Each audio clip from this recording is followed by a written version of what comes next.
tubahaye ikaze ino wa mwanya mwiza wo kwiga ijambo ry'Imana, aho turambura mu byanditswe kugira ngo turusheho gusobanukirwa. Turi kumwe na bene so Kayumba Fisi. Dusenge. Mana nziza, shimwa kubw'urukundo rwawe, dukunda tutari beza, habwa icyubahiro.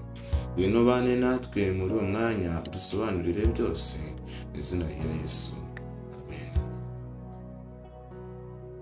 Impamvu zitera abantu gusubira inyuma. Hari byinshi bitera abantu gusubira inyuma. Mu by'ukuri hari ubwo abantu baza kuri Yesu babitewe n'impamvu zitandukanye. Hari ugutinya Gehinomu.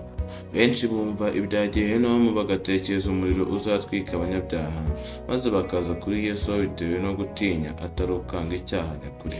Hari ababatizwa kubw'izindi mpamvu, bakurikiye abagabo, abagore, ibigare byabo babarizwamo kuko bahindutse, nabo bakumva bagomba kuba bari kumwe nabo.